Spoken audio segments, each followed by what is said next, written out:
And welcome in to the Gaming Discourse. I'm Tyler Frater alongside Richard A. the Cruz Hello. and Chief Engineer Lieutenant Commander Connor Frater. Good evening. It is October 13th, 2025. Go to our YouTube channel, youtube.com/gaming discourse, patreon.com/the gaming discourse. You can support us for $247, $10. Get your name in the video credits, early access to our videos, access to our Discord server, and more. As you can hear, we're doing Quick and Dirty Podcast again. I explained last week all of our equipment, our mics, our Mac that we use to record, our mixer, all that stuff, due to a complicated list of happenings. They're shoved in a corner in a room right now, and we're moving stuff around the house. So it's nothing that I can control. So we're just sticking with Quick and Dirty Podcast, no video or anything like that for this week. Hopefully we'll be back next week. Lots up in the air.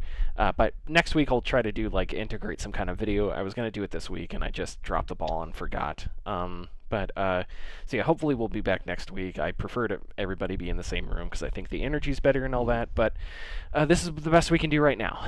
So this is what we're gonna do. On our Patreon, I wrote up a little,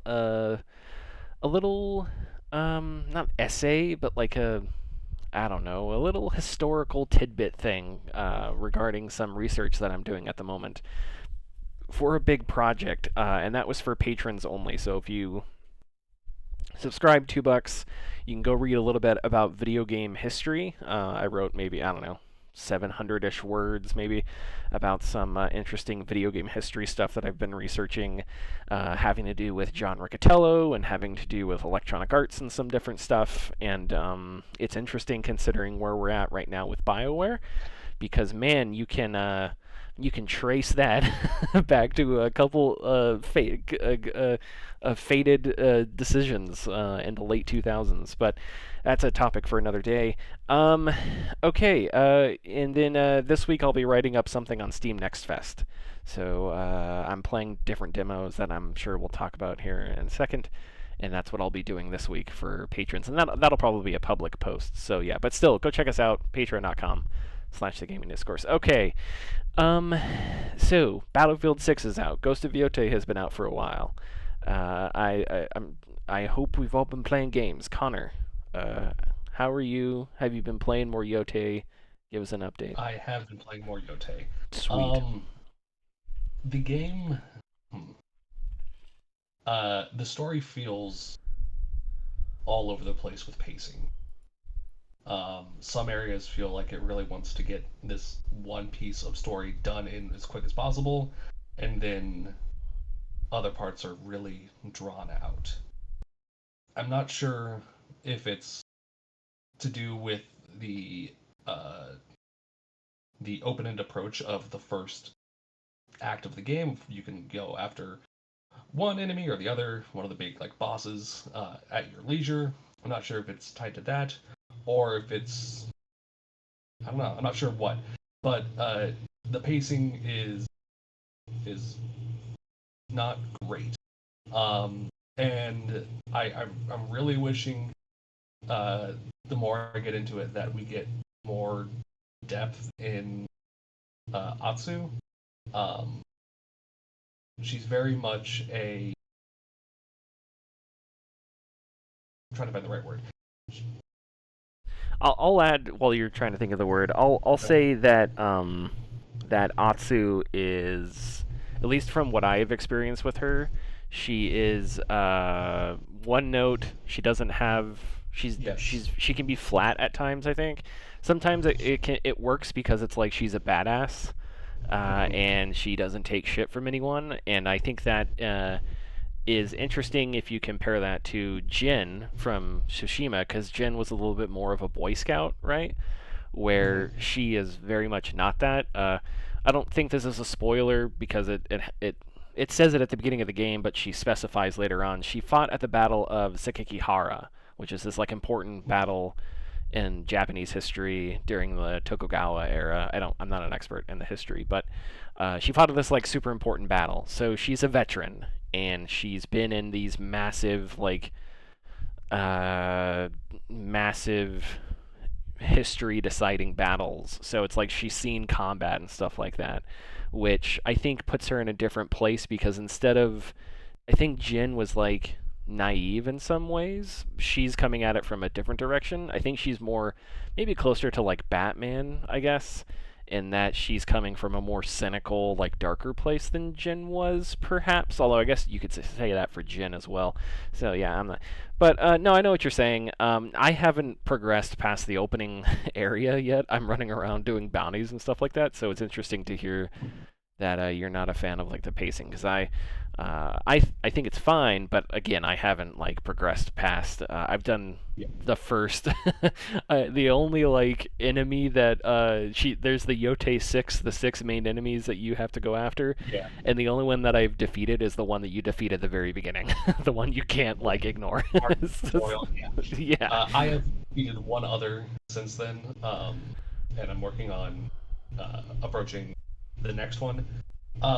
But the game has a lot of tell don't show going on in it, which is great for narrative about writing stories.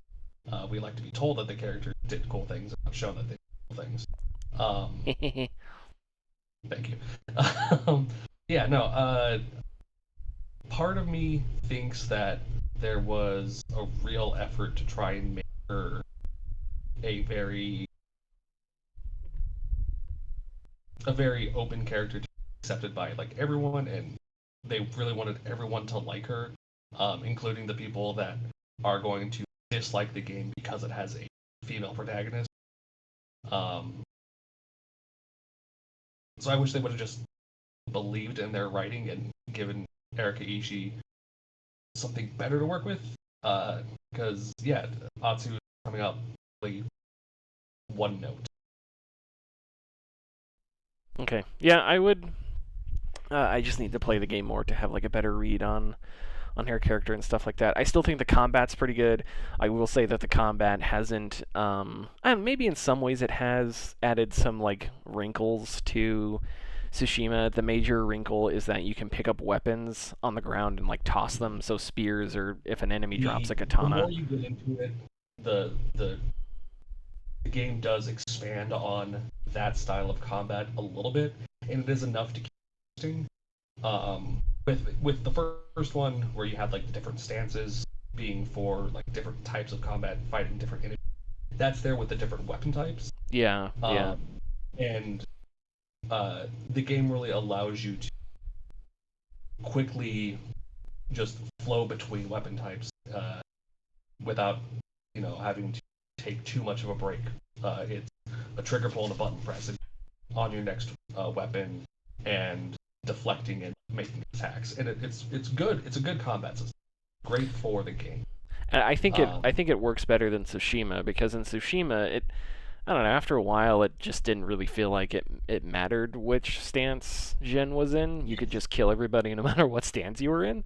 There was certain things that certain moves you could do in certain stances you couldn't do in other ones. But this one you can really feel like your dual katana stance if you attack a dude with a katana. It's almost like by magic you're just doing less damage, and I'm fine with that. It may not make like realistic sense, but I'm okay with that because the game is integrating these wrinkles into the combat, even if it's not necessarily quote unquote realistic, that suddenly your sword is doing less damage because the other guy's weapon is different. But I do like that it throws those in, and it's exciting to switch weapons and then to do it well when you get the opportunity to do so, unlike that.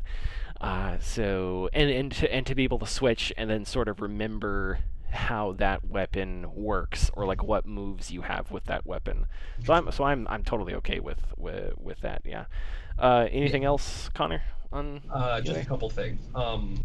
With Ghost of Yote, the games dip more in some of the mysticism surrounding. I don't remember how much like mythology went in Ghost of Tsushima, but there's building up more and more of the like integrating the Japanese mythology into the story, and there are parts in the game where it is horror light, and it is fantastic.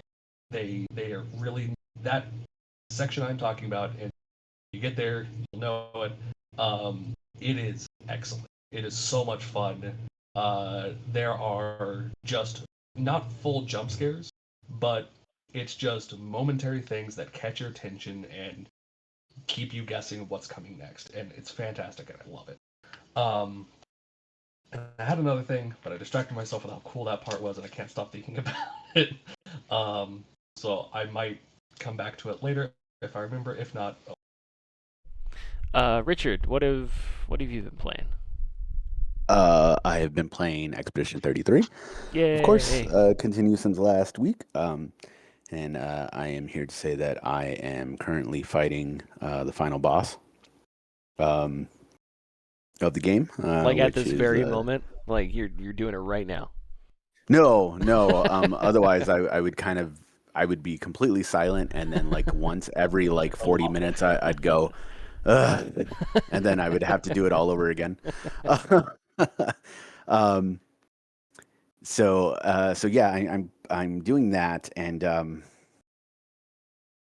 I have to say I'm kind of at a point where I think I've only attempted to fight the final boss, I think twice, but I've sat here the last 2 days thinking about it, and I'm kind of like, I don't really want to do this, and it's more from the standpoint of of how much um, how much they kind of change the approach of their enemies towards your characters at the last half of the game, because they train you up throughout the game to learn how to parry, learn how to dodge, jump, etc.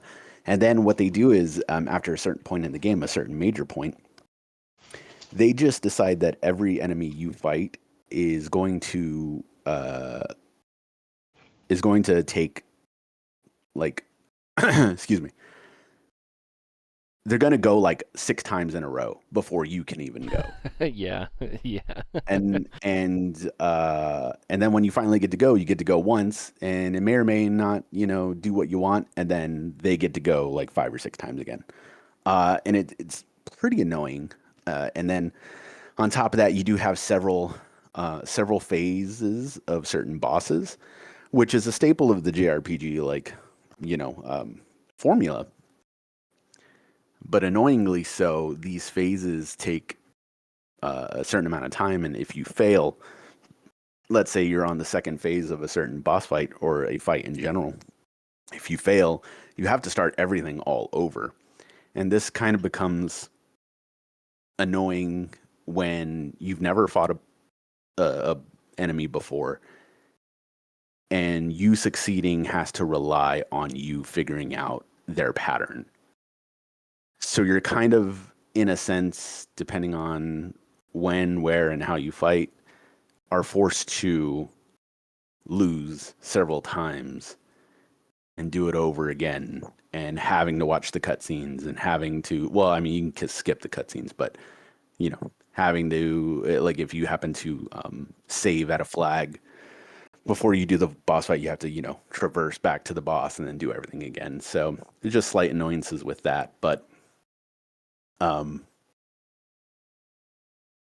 I still enjoy the game. I still really like it. And I think when we talked a couple weeks ago, Tyler, you seem to have kind of a negative thought about like the Yeah, last part of the game, yeah, or about the reveal at the ending, because I don't like the ending of the game. I don't like the reveal at the ending.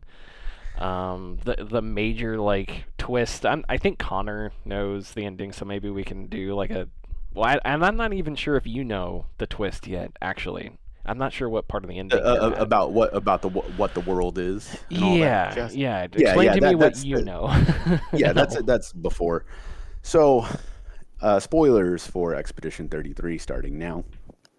At the end of the game, or near the end of the game, you find out that the world you're in I forgot what the world is called, but the world you're in is essentially not real. You're in what is essentially a painting. You're in a canvas. In the outside world, it's revealed that things are by and large quite normal, except for the fact that particular character's family is a family of painters, and there's a war going on with writers in Paris at some point. Certain family members have passed, particularly one you meet in the canvas, and the paintress is the mother. And so the paintress has created this canvas to keep the son alive who passed away. And so that's what the world is for Expedition 33. Yeah. And I do like, to an extent, that reveal. I like it for certain reasons narratively. I think it's cool. I think I would be more okay with it if there were better leads into the fact that you're not in the world that you know you are, because it kind of comes out of nowhere, in my opinion. Yeah. It you hints could, at it, but I think you're correct, yeah. You could, from a critical eye, if you were really paying attention, like, because there are areas where there are like empty canvases, like frames and stuff. Yes, yeah. But like, I would have no idea to know if To that put was two like and two together. alluding to any. Yes, Yes. It was alluding to Oh, this anything must else. all be in a painting. Like, you would have never surmised that. You would have never made that deduction. Yeah. But I think the biggest problem I have with that reveal is the fact that the world that you're in for Expedition is already so interesting, with characters that are, also very interesting, and that you're particularly rooting for, in a certain sense, only for it to have that trope of quote unquote, it's a dream. It's not a dream, but none of it is real. It kind of feels like, not to say that you're doing it for nothing, but what happens to these characters afterwards, Yes. what happens to, Yeah. which I've already, because I've kind of like, once again, I feel like I'm already at the end. So I did already like just check out quick what happens afterward in case I decide to finish it or not. But so I do know the ending. There are 2 endings you can choose, but yeah, that's kind of how I feel about it. I do like the twist, but I don't necessarily enjoy kind of the feeling it took away from me as far as how I want the resolution for these characters in this world to be. Yeah. You're essentially on a holodeck, right? And so, like, from Star Trek, and the problems that I had with the reveal at the ending were just the questions of, like, that all the different characters, CL, all of them, like, are they conscious? Are they real? Because if they are, then what this family is doing is murdering people by the thousands, and we never like touch on that, right? And if they aren't real, then that means that the only characters that are real in the game are a few of them, and that's it. Yes. Right. But it goes from being about all these people and their relationships and all that stuff, and it gets crunched down to it's actually about just these 3 people or these 4 people. Yeah, actually, it's about a family bickering. Yeah. Yeah, instead of being about this magical world where you're trying to piece together like what happened, and maybe you won't get answers, and you have all these fun characters, Monaco and the balloon guy, I forget his name. Esquier. Yeah, Esquier, like, and it's magical and fun, and it's like if I saw Labyrinth when I was a kid, so I don't, or Neverending Story, any of those movies with like a magical mystical land, it'd just be like at the end, if it all turned out to just be completely untrue or something, like, and all these characters that you liked and got to know, it's not that they, like, obviously they don't exist, it's a fictional story, but they don't even exist within the text. Like that, to me, so that's why I didn't like the ending. I felt like the ending, to me, it felt like the ending was trying way too hard to be twisty, and it just sort of made it. It's my personal opinion. It made me completely less interested in it, because I just didn't care at the end, because I was like, oh, all this intrigue, all this mystery is just about. And also, like, when the all of like the death and the violence of the world, again, it's brought the question you have to ask yourself is like, so wait, hold on a second. All of that is just fake? Well, do these characters feel pain because those people Yeah. that get chopped in half, those other expeditioners, like, are they dying in agony? And it's actually because someone created them and then they went off and died. So it's this whole like weird existential thing that all these questions that got asked at the end, and instead the game posed all the questions, and they instead wanted you to focus on like the family drama, and I couldn't get over that. Yeah, and there is like a lot of contradictions too, because particularly characters like CL and Lune have been shown multiple times throughout the game that they have feelings. They had their own individual lives that they led, Yeah, their own loss, separate their of own this. emotions. Yeah, And so when a certain point happens in the game where they get erased, they get brought back by Mael, and they get explained everything that happens to them, and they're kind of like, okay, we understand what's going on, and they're not mad about it or anything, but particularly like CL has this moment of like, oh wait, if you can bring me back, that means you can bring back my husband, and then we can like, it's the Matrix situation. Ignorance is bliss, like, yeah. sure, this world may be fake, but if you can give me what I desire back, then cool, let's do it. So when you make a final choice at the end, because there's two characters you can choose that creates two different endings, um, they make it seem as if one ending is dramatically, not dramatically, ending is more evil than the other, which is Mael's ending, which would be she basically lets the world live on, but in her like, It's like her thing. It becomes her little project. yes, it becomes her project, which is also contradictory because she is shown that she can use this power. It's shown that she can like kind of take over the canvas from her mother, but yet she doesn't do anything to alleviate like Verso's pain. Yeah, and Or Verso like, Verso is being held. He's in a prison. He's like basically. he does Wh- not want to be there, and he's forced to live. which is also horribly. also It's horrible. Yeah, which is also contradictory because what's the point of the relationship meters that you get?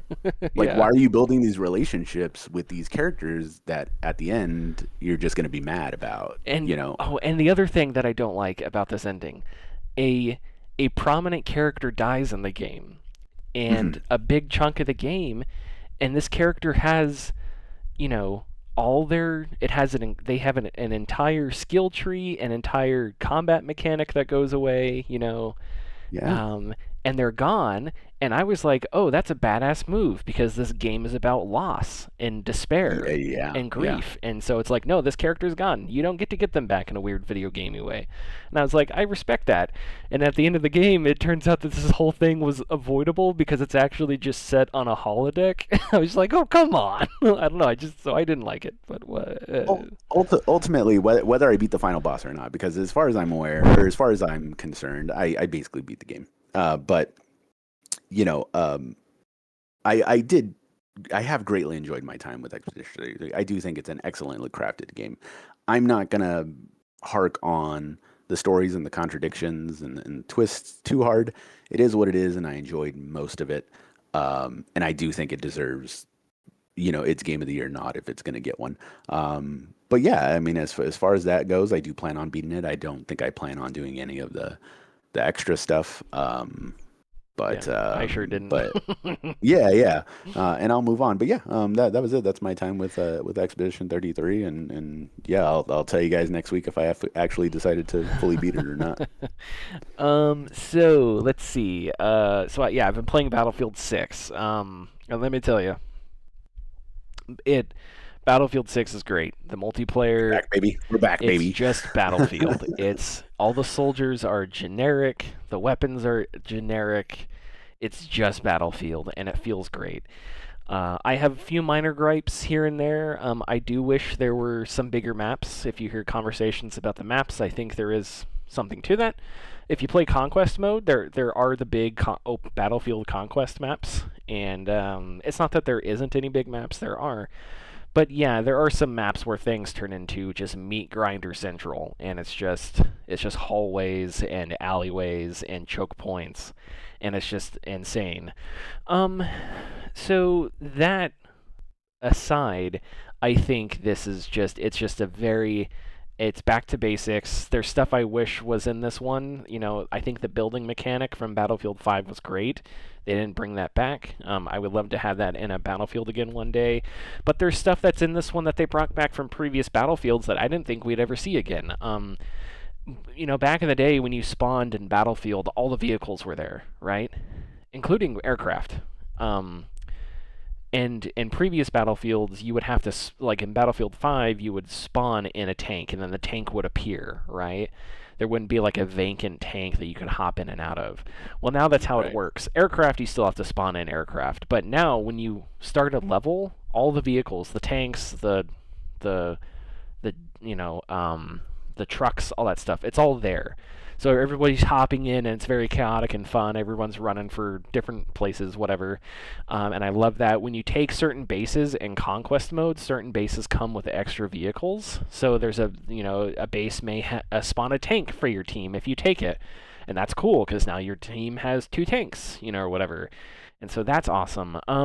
It's another game where everything feels overpowered. Aircraft feel overpowered. But if you have a couple of people with Stinger missiles, suddenly those aircraft are running for their lives the whole time. Tanks feel overpowered until you get a couple dudes with RPGs, and all of a sudden that tank feels scared all day.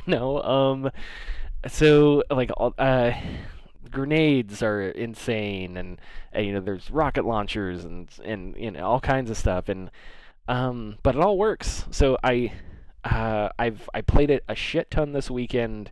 And I was just having fun going between bases. It just felt like old school Battlefield 3, Battlefield 4, Battlefield. And that has made me really happy. I play as a medic, so medic is really fun. Instead of in Battlefield 5, it took a second to revive teammates. In Battlefield 6, you use defibrillators, and it's instant. You just run over dudes, and you and it's instant. Like, it doesn't even take a second. So it's awesome because if an explosion goes off and 3 of your teammates are down and you're a medic, you pick up your defibrillators and you can pick them all up, and in a span of like 5 seconds you can revive like an entire squad. And so I love that. I think that's fine because everybody can revive in the game. So medics do it instantly, but everybody can drag and revive. It just takes a few seconds and you're vulnerable. And the person doing the reviving and the person being revived is both vulnerable. In this one, as soon as the medic picks you up, you've got your gun and you're ready to go. Multiple times I was revived, and as soon as I was revived, I clicked my mouse and was letting go on the trigger, and I killed like a couple people. So it's like, so I really like that. It looks great. It runs great. It's just, positive vibes all around. I can't wait to play it more. I've been thinking about it all weekend and all week. I'm excited, like, unlocking weapons and stuff I'm excited about. So, I'm really enthusiastic about it. The single player is bad. I mean, the single player is just, I don't know. It's just it's like a Call of they're doing, it just reminds me of just like a generic, forgettable Call of Duty thing. And I've played through it, and yes, the set, and there's like, the big battles, and it's insane, and stuff like that, but it doesn't, I don't know, I could go on and on about, like, I don't know why they chose to go this direction when I feel like, there could be so many different things you could do. Battlefield 1 and Battlefield 5 were neat, because they told these niche stories that were all a little different, there was... In the first Battlefield, there was the one about the pilot, and you kind of learned at the end that because he was narrating his own story, you kind of learned that maybe he was exaggerating some of his piloting skills and stuff like that. And at the end of his story, he like winks at the camera, so it's like an interesting a little short story. And then there was a short story about a tank crew and them having to survive battle and stuff like that. And so they weren't brilliant, but they released, I don't know, they tried to do interesting stuff. Same thing with Battlefield 5, not brilliant, but they at least tried to do interesting things. Battlefield 6 just feels very safe.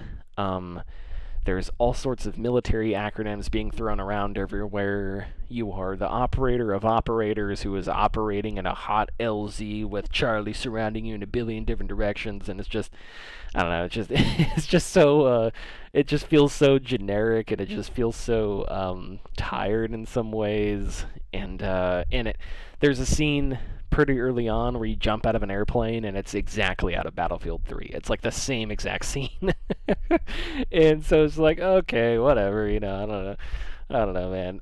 So I'm going to finish it because I think I may do something about Battlefield 6. But I think my main thing is it's not interesting, and I just wish they would do something different with Battlefield single players, because Battlefield's strength is the open-ended battles across these big battlefields, right? That's its strength.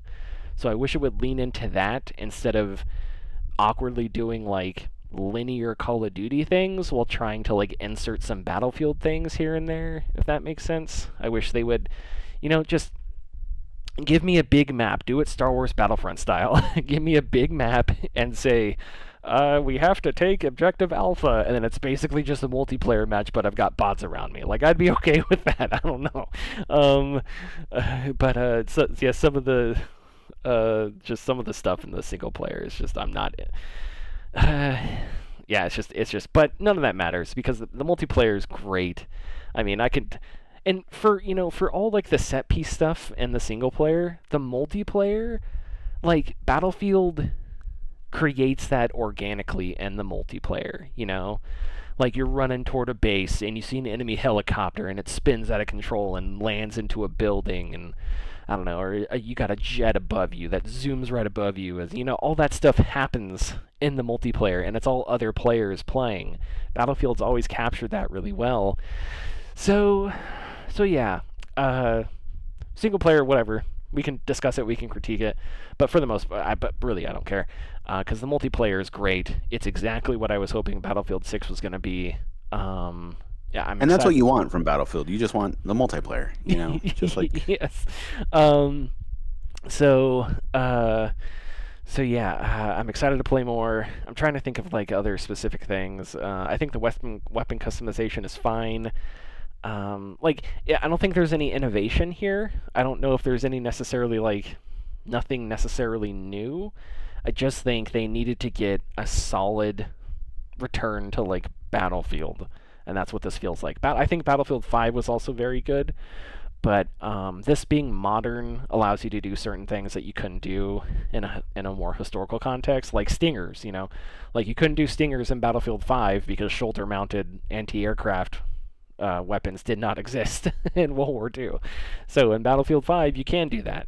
You can do flares, you can do heat-seeking missiles, and all that fun stuff, and weapons that fire way faster and way farther, and tanks that really blow the shit out of buildings and stuff like that. So I can't wait to play more, and that's my report on Battlefield 6. Do we have anything to say before we move on to some news here? No, I don't think so. I think I'm good. Okay, like last week, I don't have the news sounder, so we're just gonna hop into the news. Just going into it. And next week I'll have my. Well, we'll try and figure out. I have to get it from the Mac. Maybe I don't know. Why am I talking about this? MindsEye devs, Build a Rocket Boy, the developer, have spoken out. 93 current and former Build a Rocket Boy employees published an open letter through the Game Workers branch of the Independent Workers of Great Britain. The letter criticizes a wide array of mismanagement at Build a Rocket Boy, and specifically names Leslie Benzies and Mark Gerhard. I'm just going to read straight from the letter. Quote, "For years you have expected your employees to adapt to your every whim, with those in disagreement being shut down or cast aside. We estimate a UK majority of 250 to 300 workers across the company have now lost their livelihoods. These layoffs happen because you repeatedly refuse to listen to your workforce's years of experience, resulting in one of the worst video game launches this decade. The letter lists a few specific examples, like unbearable levels of overtime, a lack of transparency and communication, and a disastrous handling of redundancies, which is a word that I just hate a lot. The employees are demanding a public apology for the mistreatment and proper compensation for laid-off employees, the option for remaining employees on redundancy notice to either work their notice or take payment in lieu of notice, which I believe is a that may be something in the UK or it's Scotland. Yeah, so UK, that may be like a UK labor law thing, I'm not sure. A concerted, meaningful, and documented effort to improve conditions and processes within the company, including the acknowledgement of the IWGP as a trade union, and a commitment to use official external partners to action any future redundancies and present unfair treatment. In response to Kotaku, Build a Rocket Boy spokesperson said, quote, "Every one of our former team members poured passion, creativity, and hard work into our games in our studio. Parting ways with people is never easy, and we were deeply saddened to make that decision. We didn't anticipate having to make redundancies after launch, but we approached the process with care and transparency, meeting all our obligations. We're listening closely to feedback from former employees and are committed to learning and growing from it." Okay. Did we see the reaction to this? Did we see, what are some high-level takes you guys have about this? I had not heard about this story in the last week, but I don't think that it was too crazy to assume that this was happening. It's not crazy to assume that it's happening at all the studios currently at the moment. But knowing the lead director of the game and how he has reacted to the press the last half year before the game came out, it's definitely obvious that there more than likely was a lot of this stuff going on, stuff that we've been having to deal with the last 6 years particularly, but in the gaming industry for God knows how long. I don't know if Build a Rocket Boy will come back from such a failure as MindsEye though, which I should probably play. It is in my store right now, just to see, just to check it out. Yeah, so I remember reading some of the interviews about what Build a Rocket Boy was trying to do, and it at the time it felt so buzzwordy and it felt so disorganized and chaotic. Chaotic in the sense that they clearly wanted to do a UGC thing, right? A user-generated content thing. And if you watch the trailer for Everything, which is the game that they were making, it looked a lot like Fortnite. So it seemed like they wanted to make their own version of Fortnite, which, I don't know. People in the games industry need jobs, and you don't always get to pick like what game you're going to work on and stuff like that. But just from the outset, I just feel like that's just a task that it's just not worth taking up. If you're going to get funding for a studio and stuff like that, I don't know. And maybe you couldn't get funding if you were just going to be a studio that's making games. Maybe that would be more difficult. But this whole thing is just frustrating because it just building a competitor for Fortnite from the ground up in 2025 or in the 2020s, that has never seemed like a good idea to me, especially when you have Fortnite and Roblox like as the massive titans that they are, and the kind of hill that you have to climb and how that sustains itself, and the kind of games and products, for lack of a better word, that produces. Like, I don't know, I think, to me, it's just not maybe this sounds pretentious, maybe this sounds, I don't know, maybe it's just me saying I don't like that, therefore don't do it, but it's just not something that's worth trying, but they did, and as far as MindsEye goes, yeah, I'm sure why development on MindsEye was so troubled, obviously we don't know. It seems like all this disorganization probably attributed to that as well. And the weird thing was like MindsEye seemed to be a finite thing. So like it maybe I don't know, MindsEye is like a finite thing, right? So this whole other plan they have for like their UGC infrastructure, like disorganized and crazy and getting that wrong is one thing. To like have that bleed over into your one like example game that you're putting out to ship something that feels like something else, but maybe they're two sides of the same coin. I don't know. So I don't know what the lesson here is because I think the only people that know specifically what happened are the people that work there, and we know high level the high level stuff, but we don't know like the specific details. But I think one lesson would be, I don't know, if you're going to start a studio, can we just make video games? Do we have to do like these giant projects where you're not just creating a game, you're creating a platform, and you're going to get users in to create things, and it's going to be very confusing, and you can't just make a video game. That's for everything great I said about Battlefield 6. I know that's what EA wants to do with Battlefield 6, and who knows if that'll work. But I hope what EA takes away from Battlefield 6 is that if you just make good Battlefields, we'll be okay. But it doesn't have to. You don't have to create a platform. You don't have. Now, they may not give a shit because their goal is to make it to that platform, no matter how many people they have to lay off or whatever. But to me, it's just like, you don't have to do that. That doesn't have to be the solution. And making games is hard. So even if, Build a Rocket Boy went out there and MindsEye was like a really solid action game that came out this year and got good reviews and everything and just didn't sell well, like that's a total possibility as well. But making games is already like super hard enough. Why try this other thing where you're not just making games, you're also making like these giant platforms and whatnot? And it's not like this stuff is new either, I picked up Dreams a few weeks ago, right? Because I found it for like $10. And so I finally played Dreams. And I was like, oh, this is cool. This is neat. There's a bunch of stuff in Dreams. But like, Dreams never came across like Dreams and Little Big Planet beforehand never came across like PlayStation, like this was the future for PlayStation. This was how PlayStation was going to dominate and capture the world. Instead, it was like one little niche. It was their Gary's mod, right? It was their, like, here's a thing that we do that is also besides all these other things that we do. And I feel like that's a better way to handle it if you want to do UGC, as opposed to we're going to create an infrastructure and build this massive like entertainment complex and set your sights super high.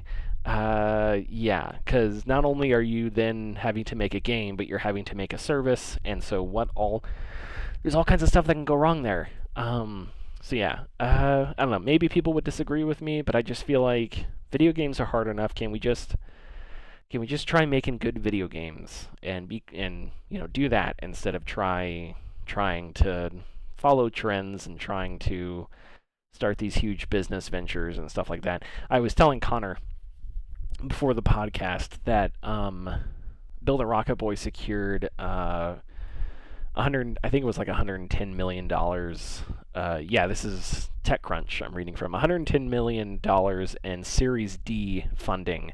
And that was January 2024, right? So we're talking about a year and a half ago that they got a cash infusion of $110 million, and it's completely imploded. And so that's frustrating. It's also frustrating because it's like why do you need, who are these people that are lending money? And why are you making these dumbass fucking decisions? Like, why? Can you take this $110 million and instead of giving it to this, like, weird amorphous UGC thing, split that into 4 different, piles and give it to 4 different smaller developers who are working on cool projects? But, I don't know, that's just the Karl Marx in me, I guess. I don't know. I'm just just a sad liberal, I guess. Okay, sorry. Connor, was there anything you wanted to say about this? I don't think so. I think you guys have touched on it fairly well. I will say though that the management of Build a Rocket Boy are a bunch of cowards. Yeah. I haven't. That's That's a. all. I'm glad. Sorry. Go ahead. No, that's all. Okay. Yeah, I haven't. I haven't seen if they did. If they had like a larger follow up, but if that is the only thing that they're. If that statement is it, yeah, that's a horrible look considering what has happened. If because we're talking 93 employees, right? Like, Jason Schreier's stories about stuff not working at studios would be like 12 current and former employees. So it's like, and this is almost 100 people. This is almost like half of the people that worked at the studio. Some of them putting their names out there in a letter saying you have failed us.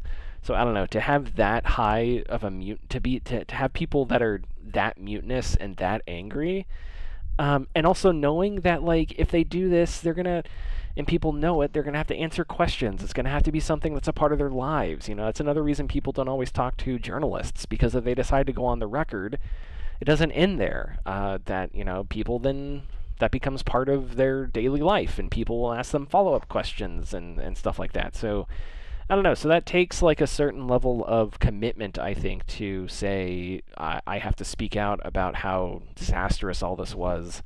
And yeah, I haven't seen it, like I said, but if that small statement, that was the entirety of the statement. I read the entire thing to Kotaku. If that has been like their only response, then yeah, then I would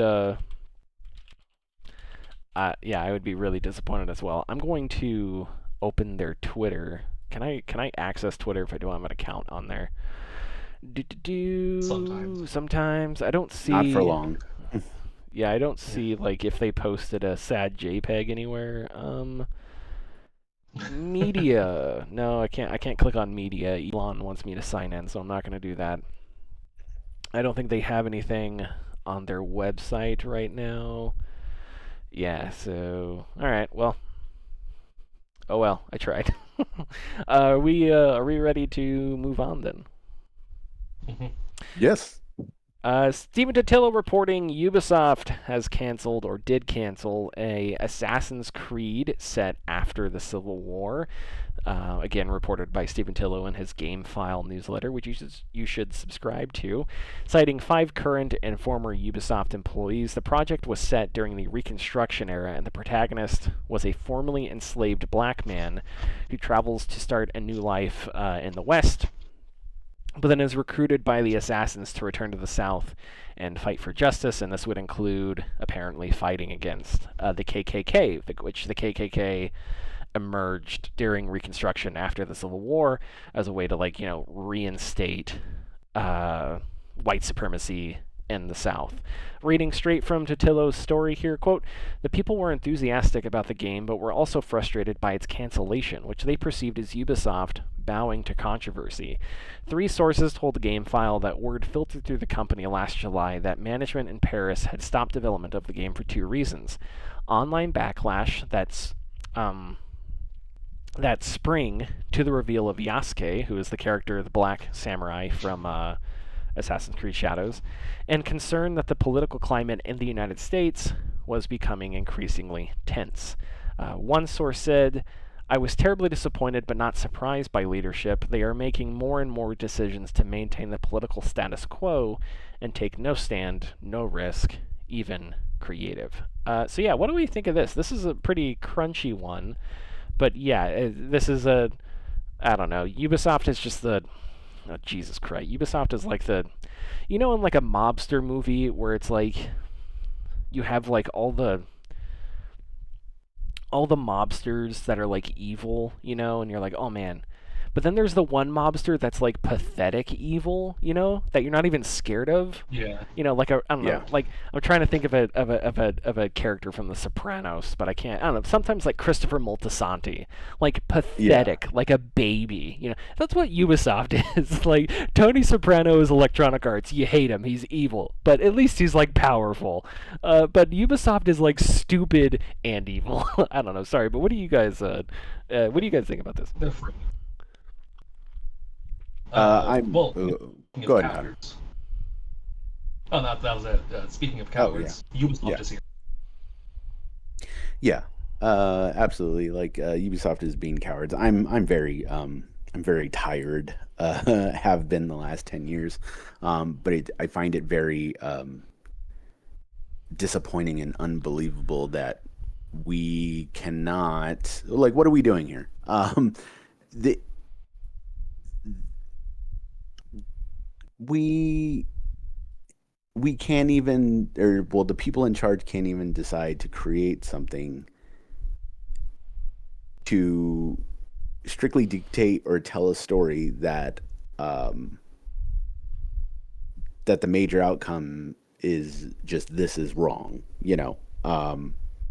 I would love to have a story based around this time. I mean, the closest thing that we'd gotten was I think Mafia 3, and even then it didn't even touch up on some of those like situations down in the South. But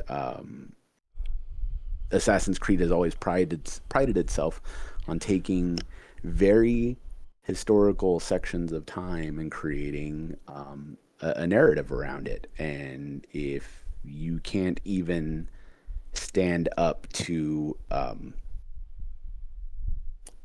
what one of the greatest like sections of injustice in American history, then yeah, what are we doing here? Yeah, in slavery. Yeah. Yeah.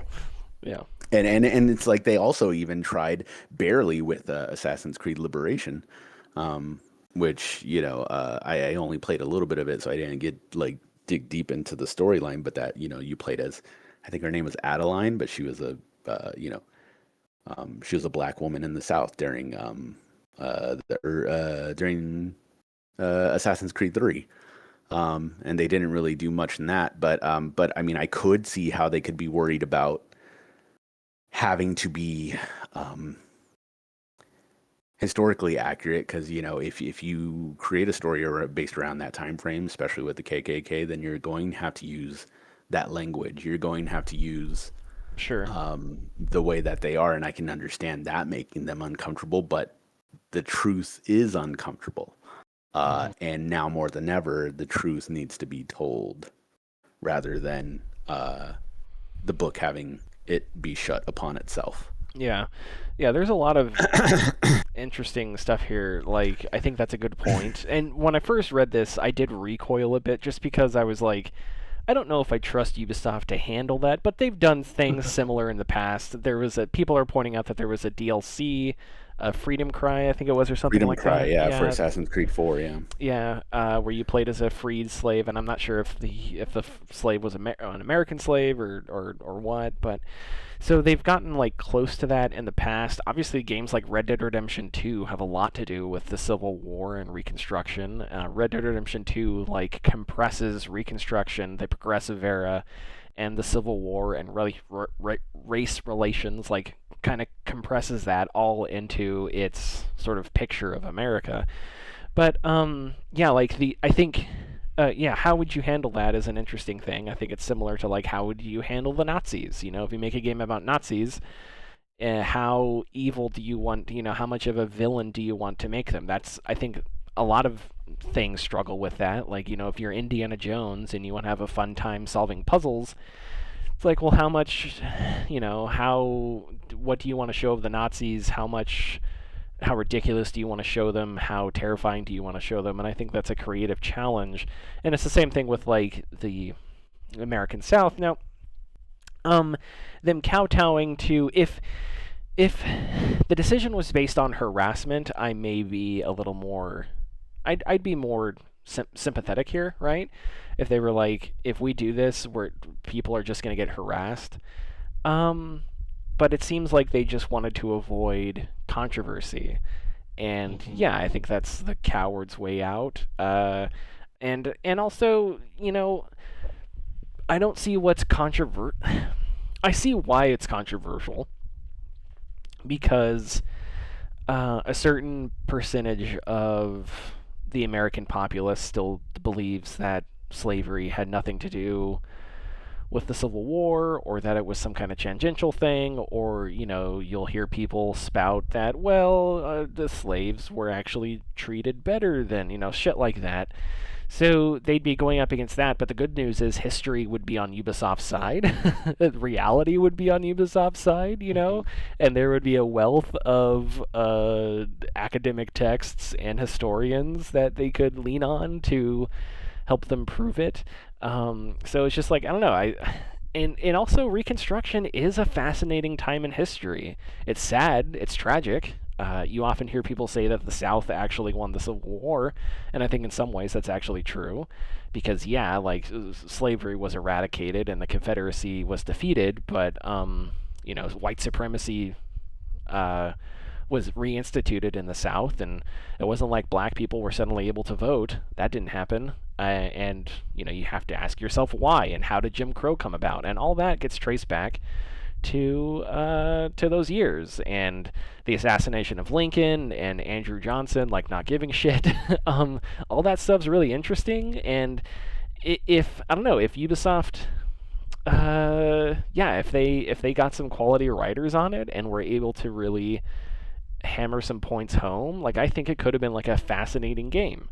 But yeah, and it's annoying that we live in this time where, I don't know, fucking podcast comedians complain about freedom of speech and shit like that, and it seems to me that the speech that is being censored is the type that would piss off Elon Musk, not the type that pisses off or the type that pisses off billionaires, not the type of speech that is true or whatever, or not the type of speech that they dislike, I guess, right? It's the type of speech that happens to piss off billionaires and Elon Musk, and I don't know, people that think that it was about states' rights. So yeah, I wrote in the notes where, I don't know, I haven't browsed YouTube, but where's the insane YouTube thumbnails? Where's the over-the-top, oh my god, it's political? Because if Ubisoft had, I don't know, if Ubisoft was going to make an American Renaissance, which they have, American Revolution, which they have, but let's just say they were going to do it again, and they decided against that, you don't think there would be Fox News stories and shit like that, and conservatives would be going fucking ham, because they don't want to tell the story of America and blah blah blah.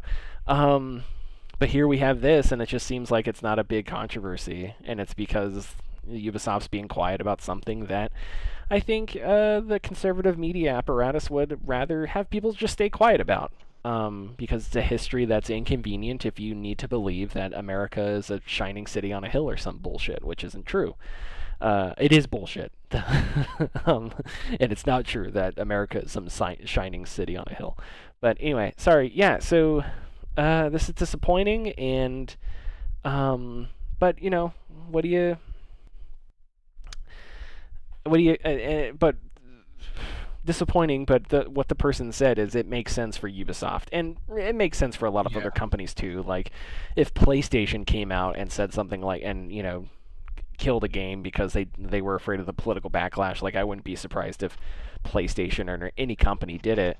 But it just falls in line with Ubisoft's foot and mouth face planting, general cowardice, and general just annoying pathetic frustrations with the stuff that they do, whether it's their cultural fallout and Yves Guillemot just completely eating shit and then weaseling his way out of it, to their NFT stuff that went nowhere and was clearly a bad fucking idea, but they tried to push anyway, to their live service push, which didn't go anywhere, to how they've handled their Tom Clancy titles like Ghost Recon and Splinter Cell and stuff like that. So yeah, to now signing a deal with Saudi Arabia to do DLC for a game that's really old. So yeah, I don't. It's just They have no backbone. They have no spine. They are barely humans. They are automatons that are out there to try and, I don't know, make the most money off of fucking Rainbow Six skins. And they have to do this inconvenient thing where they have to think of serious stories for Assassin's Creed, but they don't want to piss off fucking, online conservatives. Whatever. So, yeah. Sorry, I didn't expect myself to go on that kind of a rant. Is there anything else we would like to say about this at all? Uh, no, I was probably missed my chance to make a comment about the Oh, please. online backlash Please. regarding like Yasuke and just backlash whatsoever, in general. But man, a large majority of that backlash, not just the Yasuke situation, but most backlashes, it does not take very long to peer inside the box and realize that the backlashes are just completely baseless and um, are perpetrated by um, people who just want to yell about stuff. There's definitely a false. Um, There's definitely a false flag element to it, and that's you're not. right, yeah, That's not and it's conspiratorial. and these companies like just every single time take the wrong lesson out of these things. And so like I mean a good well, not a good example, but an example I'm going to use is like although it's not video games, like Tron Ares that just came out, is not doing great. It's not doing great because like it's not what we want. It's not doing great because there are people involved with it that we don't like. And so the point that Disney is going to make is like, oh, nobody wants another Tron movie. It's like, no, we want another Tron movie. It's just there's someone in particular involved in it that we don't want to deal with. Um, but like for Hiring Jared particularly with Leto. like, yeah, particularly like with Yasuke, like the whole thing was what a black man in samurai feudal Japan, who has been countless times proven to actually have existed, and whether or not he was a samurai is debatable, which they say he was, but he was a part of that hierarchy Yeah. in those days. Yeah. So that's it. That's all you need. Like there's no argument after that. So, but because of that false backlash or those false pretenses, now we are going to get the decisions that will rob us of possibly more interesting stories, possibly more interesting mechanics, and content. So Yeah. yeah. And yeah, it's like, I don't know, man, yeah, that shit bothers. There are certain cultures that we can dig into and mine for fiction and stuff like that that have just as much political like upheaval and political meaning as the US Civil War does to other countries. But those don't matter to the American audience as much, so we're not going to care. Like what that Mhm. game. There was I don't know. I remember the details, but the details don't matter. There was the game that changed a boss or whatever because people in China. There was like a big section of fans in China that complained about how it portrayed something about Chinese mythology, and I don't know the entire story, but the point is, it's like. Um, how you portray certain facets of certain cultures is interesting and complex, and you have to, be careful and whatnot. Sure, um, but that's another instance where when that happened, everybody was on Steam. Everybody was angry and calling it censorship and stuff like that. And it happens here, and where's I don't know where's the outcry? I don't know. Whatever. The whole Yasuke thing is just I don't know that whole thing was just was just completely ridiculous. And I would love to see.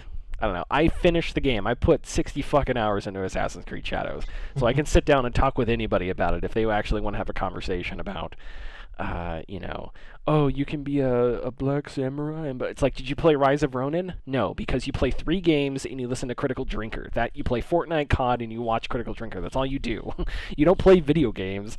You just exist to complain about them. Because if you played Rise of the Ronin, you would realize that you could do all the things that you could do in Assassin's Creed Shadows in Rise of the Ronin. And Rise of the Ronin was made by a Japanese developer, but we didn't freak out about that one. Anyway, sorry. Okay, I'm getting way angry. You know what? We're going to calm things down, and I'm going to deliver our next story in the style of Mark Cerny, if that's okay with you guys. Oh yeah, go for it. Go. I'm going to do my best Mark Cerny. Project Amethyst was announced in 2024, a partnership between EA and PlayStation to create better architecture for machine learning and to develop a set of high-quality convolutional neural networks for game graphics. The work wouldn't be to make proprietary tech for PlayStation, but tech that could be used across a variety of devices. How's that? How am I doing right now? You guys want to give me like a grade so far? A, B? That's pretty good. is, that, And is that pretty good? Okay. that's pretty solid. Okay, cool. The update neural arrays. So this is the new update on Project Amethyst, which I didn't even know about the announcement in 2020. I think I heard about it, but this is an update on PlayStation and AMD's like partnership thing that they're doing, and it's a lot of tech stuff. And I'm not sure how much if you want big tech dig-ins, like go to Digital Foundry or whatever. But in this update, they announced neural arrays, which essentially I believe helps with upscaling, radiance cores, a new technology that helps with lighting and ray tracing and stuff like that, and universal compression, which instead of compressing certain bits of data and delivering it, universal compression compresses a lot more data, and then the GPU works more efficiently because that data is compressed, which I think that's essentially accurate. Would you say that the compression is universal? Yes, I would say. But these things apparently only exist in simulation, which I was curious, like how, like computer simulations. Like I wasn't sure what he meant by Mark Cerny said, but they're confident they'll be able to like bring it about in reality, and that excuse me, that it'll have some kind of impact on PS6 in the next few years, and then because it's not proprietary, it'll be used in AMD stuff, so it could be used in a bunch of different, like, I don't know, maybe graphics cards in certain ways, I don't know. So that's all cool, and that's cool and all. I'm not if we have any like takes on any of the tech stuff, please say it, because I'm not gonna have a whole lot. But I don't know, I am curious about like the next generation of game consoles, because I wrote in the notes here that it's like the next generation of gaming consoles is going to be really interesting because economics are changing. We keep seeing stories about how people like nobody buys games anymore, or people only buy 3 games a year. And the people that they're talking about are like the large market, right? Like obviously we buy more than 3 games a year, but we are the more hardcore audience. So casual audience though doesn't. But what those people also do is they play like free-to-play games and stuff, right? Which are very popular. Or maybe people only play free-to-play games, so they don't buy any games because all their money goes into a free-to-play live service game. So the economics of the industry have changed to where that is like a massive thing. And how much of that can the industry not avoid versus how much of that can they budget for, I think is a complex question that I don't know the answer to. Xbox is floundering. I have no idea what Xbox is doing. They say they're making another console, and I think they are, but who knows? Who knows what the global economy is going to look like? Every time our president gets up and rolls over and gets out of his Baron Harkonnen chamber that's keeping him alive somehow, he throws tariffs on somebody. And I think the AI bubble is an interesting thing, and I don't know if you guys have been following this or know much about this, and I'm not an expert, but I do know that, we have all these tech stocks that are tied into AI, and a lot of these announcements are like AI adjacent, right? Now I think like, as far as I can tell, this Project Amethyst, the way that it integrates AI, seems like a legitimate use of AI and not a corporate. Well, maybe they're saying it because they need to, some investors somewhere need their diapers changed, so that may be part of the reason. But I think there's probably like more of an actual legitimacy here, because it's like a hard, crunchy technical topic, as opposed to like when Mark Zuckerberg talks about AI or some bullshit, or it's like, oh, your Google phone can summarize a fucking email for you or something like that. Like, that's the AI that is like that doesn't, like I don't think really has much of a market. So that has created a bubble. So once that bubble bursts, which people think may happen somewhat soon, like how is that going to impact the tech industry? And of course, inside the tech industry is the games industry, and inside the games industry is consoles. And so if some kind of economic shift happens between now and the release of PS6 and the next Xbox, like I don't know, I'm curious as to like how that changes the economics of everything. And I would imagine it would impact Microsoft more, because Microsoft is they have a deal with OpenAI, so they're like one of the big movers and shakers when it comes to AI. PlayStation, not so much, because Sony hardware does other things. So anyway, I'm sorry, that was just a long, like, it's cool that they're doing this, it's interesting and everything, but the future of consoles, I think, is just more uncertain than ever. So I don't know. Do you guys have any takes? Do you guys want to talk about Radiance cores or anything? Go for it. I don't. Oh, go ahead. How beautiful games look anymore. How is this going to affect the games industry to make console purchasing or VR headset purchasing or even just game purchasing? How is that going to make it more accessible to the wider audience? Because that's what you need to maintain your industry. You can't just hope for 600 million whales to show up and pour every cent they have into your. You have to open up to the larger audience. So how is this going to steer you in that direction? Richard, That's what I'd like to know.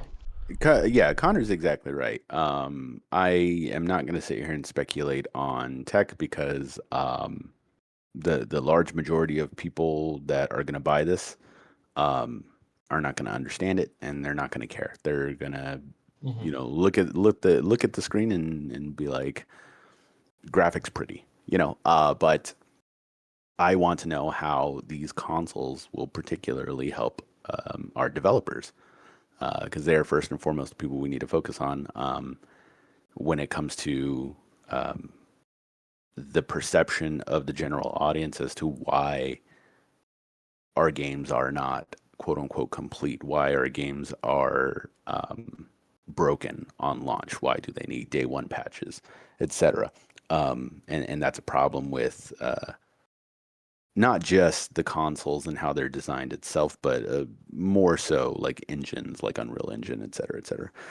But if there's any sort of like leg up that they can give us regarding the ease of use, particularly for developers, then I'm more interested in that, because we've gotten past the point of of the prettiest game on the market. We need to see functionality improve.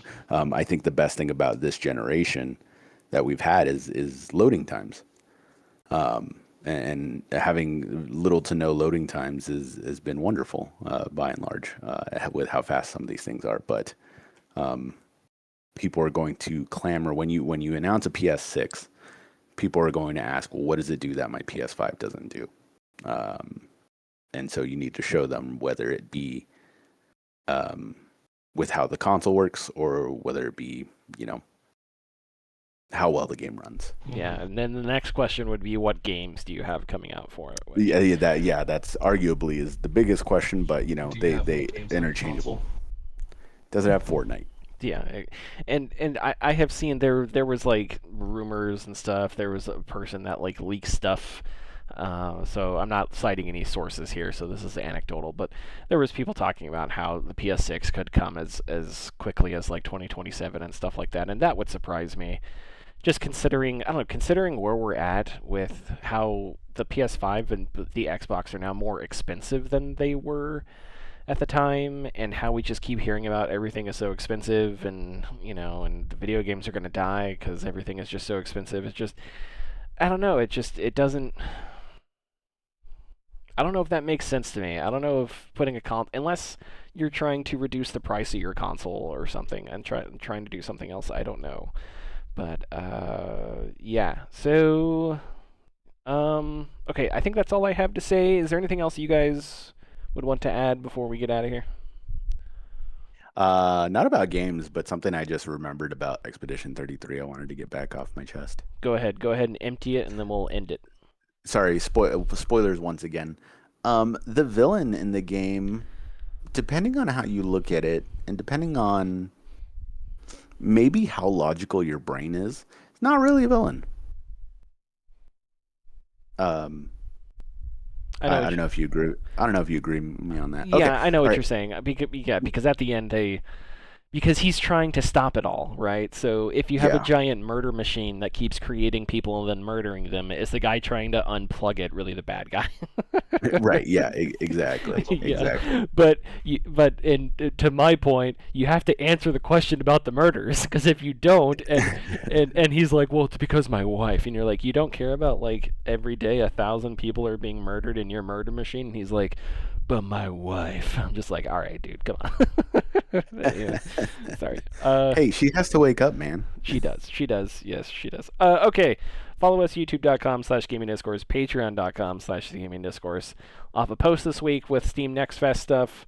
And yeah, we will see you next week. Bye bye. Bye bye.